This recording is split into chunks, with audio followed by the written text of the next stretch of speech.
Greg, where are my apps? I took them away from you. This show is about where the apps went in LinkedIn, and now probably by the time they hear this, the answers will be gone too. That's true. Actually, yeah, they go away on January 31st. LinkedIn is just like they're changing. They're evolving. They're pulling stuff away that we've all used, since we got on LinkedIn. I mean, these are prime features of why we got on it, right? Right. And now they're taking them away. LinkedIn, if you're listening, we'd like a little bit more warning and just at least a sense you're listening to your customers here, from my perspective. Right. Would be a little more responsiveness would be wonderful because the WordPress is gone. And that was something that we had proven was driving sales for sales professionals, really enhancing the views on their page. Mm-hmm. The events is gone. We had proven that was working with people traveling. Events was just, I was floored. When I found out they pulled events in November and I heard about this, I was just floored that LinkedIn would drop just a gold mine of a revenue opportunity by pulling events out of their product. It just blew my mind. I can't understand it. LinkedIn shareholders, pay attention now. I mean, well, see, that's the thing is that, LinkedIn shareholders, they may be actually kind of dictating where this thing is going. I mean, LinkedIn is, a very valuable social network from a shareholder price. Their market cap isn't as big as Facebook, but still they have a lot of money from a lot of investors investing in the company, and revenues was really driving the direction of the social network. And we're going to continue to see this be a problem for users. But we also have to keep in mind, and we've heard this time and time again, if you've ever been to a social media conference or a marketing conference, you're going to continue to be reminded that you are the product, unless you're paying to use a service. Right. Which you are. Yeah. So you're a customer. I'm a customer. And I'm a product. And it's a question if I'll be one next week. Right. That's true. I've actually voiced that they've taken enough away where I've got to look at that at least. And I'm saying this as a cheerleader from the beginning of LinkedIn. Guys, give me reasons. Let me know. I mean, maybe there's something great coming. We don't know fully. So I want to be optimistic. But just know it's going. Right, but LinkedIn could be, just really focusing on that HR recruiting and the professional migration of employees. They could be just focused on that, and they may not really care about micro business owners as much, or those who are using LinkedIn to generate more leads. This may be a change, and it might send more people over to Google Plus, which we'll have future shows on. Correct. Now let's keep in mind too that LinkedIn is we're not saying we are not saying get off LinkedIn. No, do not get off LinkedIn. Do not get off LinkedIn. Continue to just understand that LinkedIn is going to continue to change. Yeah. Any social network, when they make changes at Facebook, when they make changes at Google. All of these things, the one thing that's common about all of them is that they're run by corporations that have people that make these decisions based on general analytics. Right. Or they deep dive into some analytical stat that some intern pulled out and said, hey, this would be a good thing to make a change of. These sort of changes are going to continue to happen. Social media and social networks, all of this stuff is going to continue to evolve, and just be aware. Keep on listening to this podcast, because we're going to pull out these little things and keep you informed about the changes that are coming down the road as we discover them too. Because by the time they get to us, it's important for us to get the message to you. Yep. And so let's really talk about, the big ones to me are WordPress gone, the events gone, and now answers. That's the one that breaks my heart the most, because that was a gold mine for network, meeting new people in an appropriate way on LinkedIn. And now we're looking, okay, now we voiced our opinion. I let them know, look, I'm a paid customer. I'm not happy with it. If you are one, I recommend doing the same. If you're not, if you love it and looking forward to what's next, do it. But now let's look at kind of what's next and what people can use. And we're going to give you some ideas, but we want to hear from you as well. What are ways that you're finding to fill in the gaps for these things? Right. So LinkedIn sent an email earlier this month, at the beginning of January, and basically said, hey, we want you, take a look at using polls, these features. This isn't going away, neither is groups. If groups went away, everything would fall apart. Right. I think people would be picketing over there in Mountain View, wherever LinkedIn Hopefully. is. So what they've suggested inside this email is to look at groups and get into groups where they serve a particular interest. The problem with this is that a lot of folks that I've seen, unless you have moderators that really control Like you. There are some people that are a whole lot worse than I am, though. No, you do a great job. at Right, but there are moderating, some I people think. in there who have groups that will not allow you to share an article. But these are the sort of things that kind of generate discussions. And so I guess we just need to kind of go back and maybe re-examine how we're using groups. Maybe sharing an article should be left for Twitter or your activity feed on LinkedIn, but maybe you should be coming into groups and just start asking questions. Or get referrals, or when I mean referrals, don't ask for referrals, but we're just more of, hey, I'm looking for, a chiropractor, I'm looking for a dentist, or I'm looking for somebody to come out and renovate my home. What have you had experience with? Or I'm looking for a new, marketing automation platform, a new document management platform. Any of these things, you can use LinkedIn groups to get feedback from your peers, because hopefully you're part of a group that, it basically matches your peer group. But that being said, looking at when I first came on LinkedIn, I was living in Washington D.C., in Northern Virginia in particular, and I needed to connect with folks in Raleigh. Right. So the best way to do that was actually going to look through Answers and meet people that way. But there are alternatives to Answers. And let's talk about some of them. Let's talk about one that's not LinkedIn. Yeah. Would you take the first one here? So And, take a take so that. so Quora, spelled Quora. That one is basically a questions and answers social network. You can log in using your Facebook account, your Twitter account, or you after you've created your account with either Facebook or Twitter, you can actually associate your LinkedIn account with it as well. I believe that they're going to pull LinkedIn forward in light of the fact that Answers is going to be going away from LinkedIn. Good move on their part. Yeah, this is a good chance. I've had a chance to kind of look around the application and take a look. Actually, there's some really engaging stuff in there that you're looking for an answer for something. I bet you're going to find somebody who has answered it, and if they haven't, then put the question out there, because you're going to get a whole ton of people out there who are going to want to answer your question. And we're going to have a show on things like this for sales professionals coming up, as well as probably we'll do a Camtasia video too. Another resource I like is Google Plus Communities. I've been watching it explode. We set up one, I have one of the larger podcasting technology groups on LinkedIn with great people supporting it. I started it, but it's them. We set up one on Google Plus as well in a community. And I don't know about you, but I'm very impressed with the self-monitoring that's going on so far. Hopefully they'll keep working well. Yeah, I think so. And I've had a chance to get into some of the discussions within that particular community. And there's some people asking, like, what software works best for for podcasting, or what I just got this new piece of equipment. How do you set it up? These kind of questions where you can actually go to your community and get help. It's online. It's almost like asking your neighbor just for help, on something. Can you borrow their ladder? And you and I have worked with communities, Yahoo groups, Google groups, and now we're getting to the Google Plus groups fully integrated to the Google Plus platform. So those are at least two that we have for answers.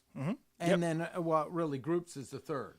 So asking inside LinkedIn on groups, using Quora, thank you. And then Google Plus Communities. And, of course, you can find us on that as well. Yes, absolutely. You can on Google Plus. You can find our Plus page. Just go out there and search for linking into sales, and you will be able to add that in there. We right now primarily using it for syndicating content, but you're more than welcome to come in and tag us if you got a question. By all means, we're happy to answer it. Now let's talk about events. Where can we go now for events?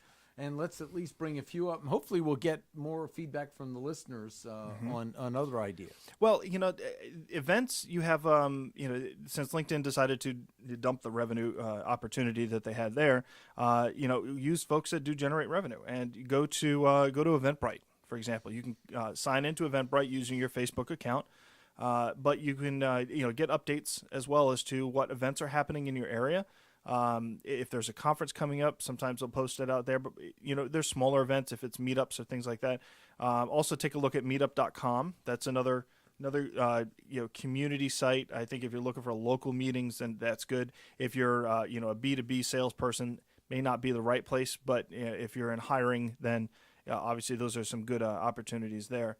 Another one that I kind of like is Plancast, and what Plancast will do is it takes and actually will connect in a couple of different social networks, and then send you an email update of what your friends are, what events that they're going to, or what they're planning on attending.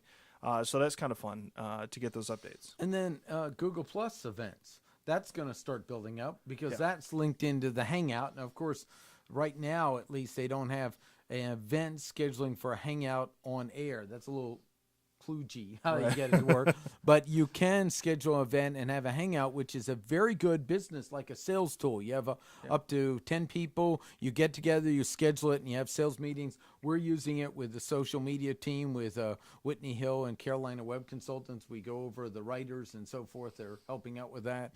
Works real well. Yeah, we found that where I am at Knowledge Tree, our engineers have adopted it, and so they're connecting with folks on another continent, and and using that, and then we're using it as well within the organization. If we can get our sales team on board to start using it to do presentations with instead of using something like GoToMeeting, I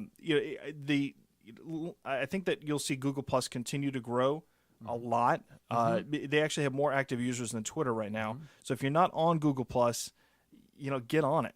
Download the app and put it on your mobile phone. Get it on your Android. Get it on your iPhone. Put it on your iPad or your tablet, whatever you have, and start using it because it's going to become a very significant player over this year. I'm very confident of it that it'll continue to grow. Its experience is great. Its privacy settings are fantastic.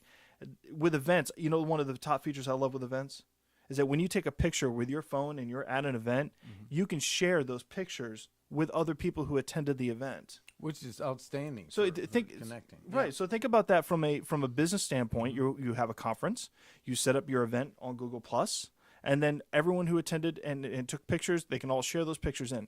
Now, on a personal level, the same application can be used. Let's say to go to your friend's wedding. Right. You can still use it there and be social in that perspective.